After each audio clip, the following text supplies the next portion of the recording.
The largest gathering of human beings takes place at the Kumbh Mela festival in India.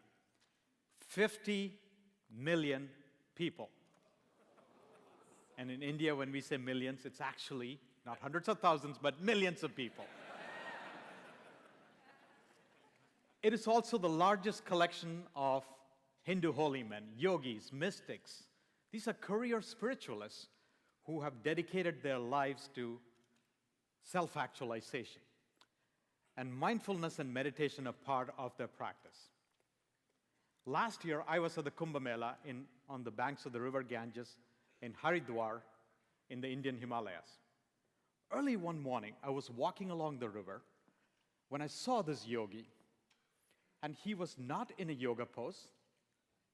He was not meditating. He was not chanting Sanskrit mantras.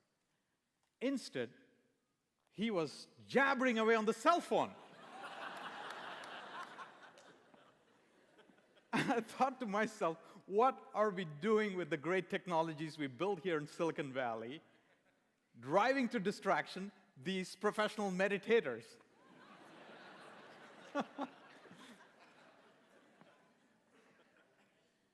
But seriously, we have built an amazingly connected society. Of the 7 billion people on this planet, 2 billion are on the internet. And there are 4 to 5 billion estimated cell phones. And all of this connectivity has had a profound impact, and I'm acutely aware of it, given my job at Google and given that I grew up in India. In fact, let me share a personal story. My roots go back to a tiny Indian rice farming village called Chittilancheri in Kerala in southern India. My grandparents were poor rice farmers in Chittilancheri. My parents grew up there without electricity, running water, and nothing more than a basic village school education, modest at best. But they went on to create the circumstances so that their 4 children, between us, could earn 10 college degrees. Thank you. Including 2 from US Ivy League business schools, even though my parents had never set foot in America. So what costed social mobility in one generation was access to information. Today, when I go back to Chittilancheri and look at the village school where my mother studied, it looks pretty much the same. But for one difference. For kids in that school, and thousands of other schools like that all over the world, if they have access to the internet and services like Google, they now have access to the same amount of information as somebody who goes to Berkeley.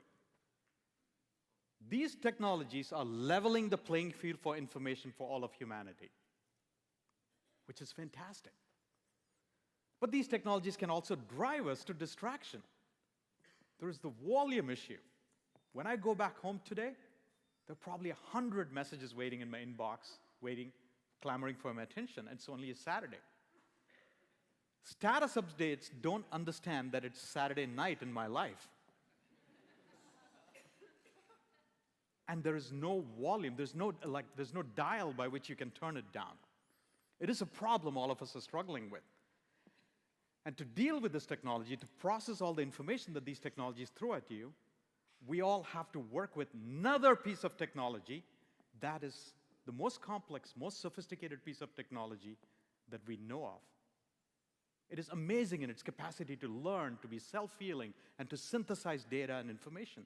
And the beauty of it is equally available to every single human being on this planet. It is equally accessible to Kenyan tribesmen in Masai Mara as it is to a Silicon Valley CEO. And what is it? It is our brain, along with our body, our breath, our consciousness, this most amazing piece of technology. But the interesting thing about this piece of technology is that if you want to take it to peak performance, it needs its moments, its periods of quiet time. It needs its periods of mindfulness.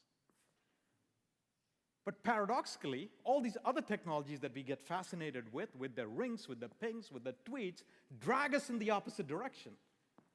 And sometimes we have to stop, unplug from the internet, and plug into the internet.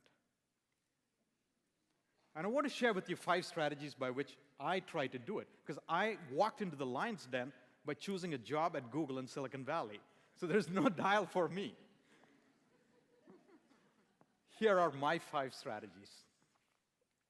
First, focus on the essential. As German philosopher Goethe said, things that are more important should not be at the mercy of things that are less important. So how many essentials do you need in your life?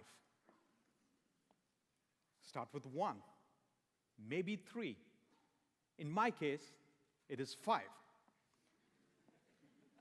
Several years ago, I went and stayed in a Benedictine monastery and wrote down the organizing principles of my life on 1 sheet of paper.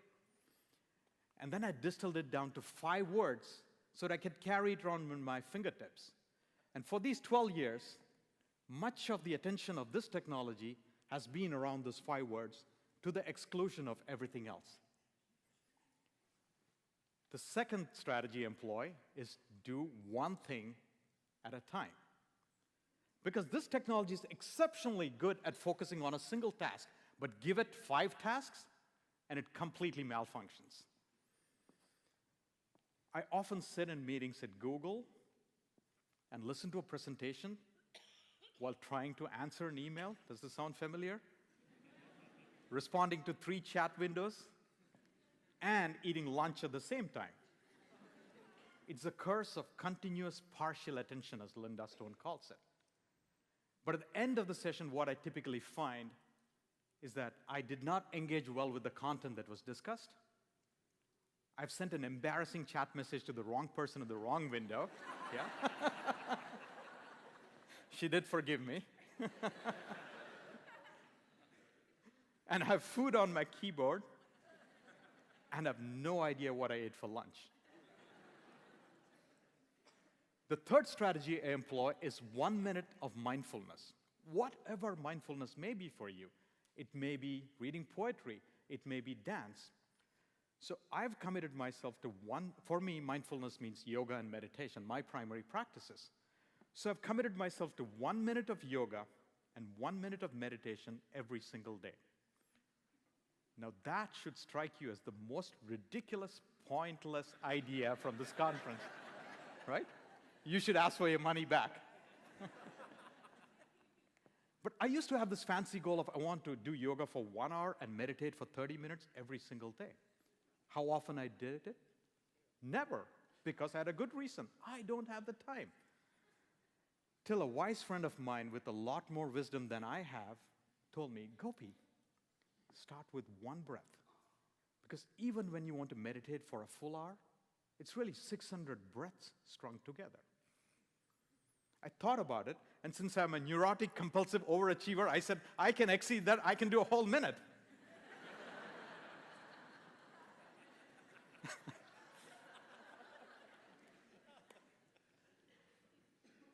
But when I made that shift, something shifted inside me when I made that commitment. A week went by, a month went by, and there was not a single day where I could argue that I don't have 120 seconds in my life. And when I look back, it struck me that I had done yoga and meditation every single day in my life. For the first time, I felt like there was some sense of integrity towards my commitment. But a bigger shift took place, and that was often when I sit on the cushion for meditation for just 1 minute, I ask myself, what is the rush? What am I going towards? Why don't I sit for, this is so enjoyable, why don't I sit for another minute?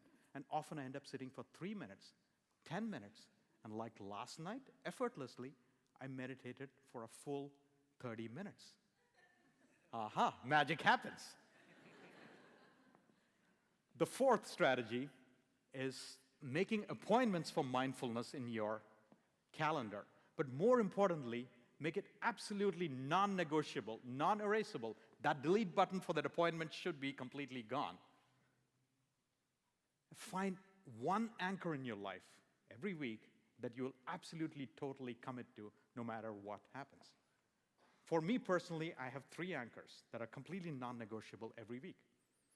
One of them is to lead a yoga practice at Google every Monday evening for the Googlers. And my practice is called Yoglers. I have been doing this for 5 years now. I have never missed a session in 5 years.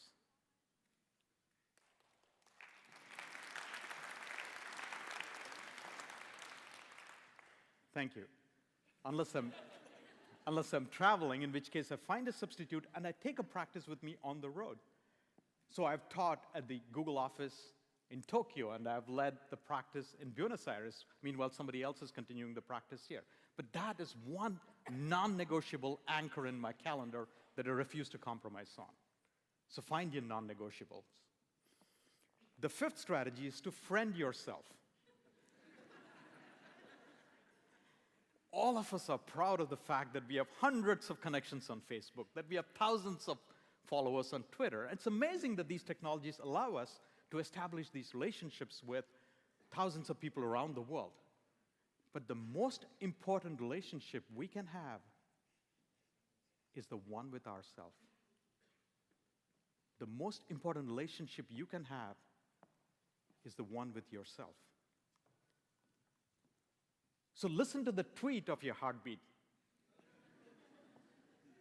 Pay attention to the status update from your body. And respond to that urgent chat request from your brain. My message to you today is very simple. We all have access to this amazing piece of technology. We are gifted in terms of our brain, along with our body, our breath, and our consciousness.